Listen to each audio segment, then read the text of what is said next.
organ system in the body adapts to the weightless environment. So the neurological, the cardiovascular, gastrointestinal, everything adapts to this new environment. And a lot of these adaptations are beneficial. They're good for spaceflight. So the body in its wisdom gets rid of excess blood volume that it no longer needs in a weightless environment where hydrostatic forces don't exist. The bones get rid of bone mineral density because they no longer have to sustain a weight and inertial force. The same with muscls as well. The problem is coming home. At the end of the mission, you have to come home, endure during re-entry up to 4 Gs of deceleration, and then life back in a 1G environment again. So that's where the problem comes in, and why you saw some examples of countermeasures that we've had during spaceflight.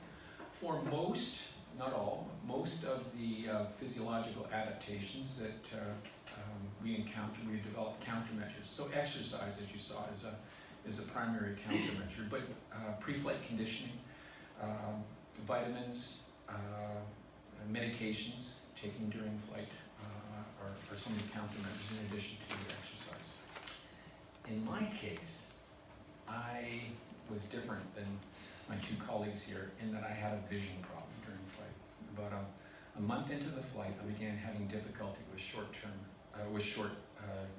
vision. My distant vision was fine. And one other crewmate, Mike Barrett, who has volunteered his name as well, had the exact same problem.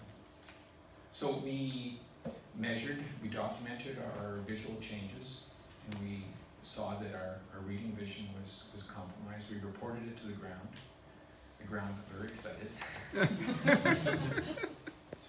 And they asked us to do ultrasounds on our eyeball.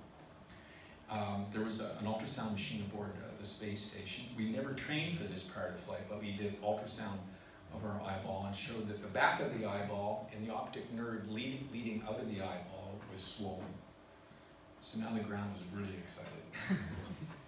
So on the next shuttle flight, which came up only 2 or 3 weeks later, they managed to get aboard something called a panoptic, which is like an electronic fundoscope. It takes pictures of the back of the eye.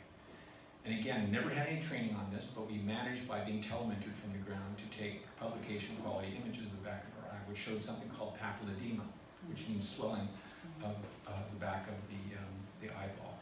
Now everyone's really excited about what's going on here. So, we're in space. What can you do for us?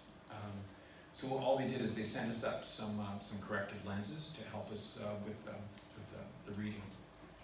At the end of the flight, I had a completed exam. My visual acuity was down by 0.75 of a diopter for my short vision. One of my crewmates had a lumbar puncture done, which showed he had elevated spinal fluid pressure. And then we had MRIs done as well, which confirmed the swelling at the back of the eye, and also it looked like can you hold this for a minute? The eyeball was normally spherical. The back of our eyeball was kind of pushed in as though there's increased what we call intracranial pressure, or pressure from the brain area that's pushing in the back of the eye, which shortened the focal length, explained the visual changes. So since Mike and I flew, 12 other people have had the same problem. Don't know what's going on. We don't know why it hits certain people and not others. But obviously, we're doing something different now in spaceflight. It could be the level of CO2 in the atmosphere of the cabin. In this room here, CO2 levels are 0 because of a good air conditioning system.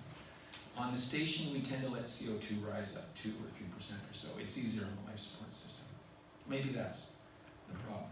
The exercise, the ARED machine that we have aboard the station, we altered very seriously. It does good things for our bones and muscles, but maybe it causes problems for vision.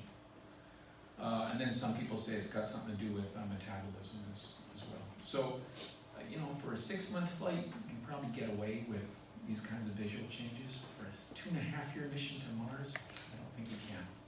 So so I told a story about vision just to make the point that whenever astronauts venture to a new place in space or take on a new activity, you can be guaranteed that there's going to be a new medical problem that arises. The same as yours, actually. They discovered it after the flight. I also have one of my eyes that has the same issue. I just thought I was getting old in space. So, because if you get older, you also need reading glasses. But it was not as much as what Bob and Mike experienced. That's why I didn't do that. But indeed, Bob says, I think the battery is almost done. As Bob says, every time that we fly to space, we will have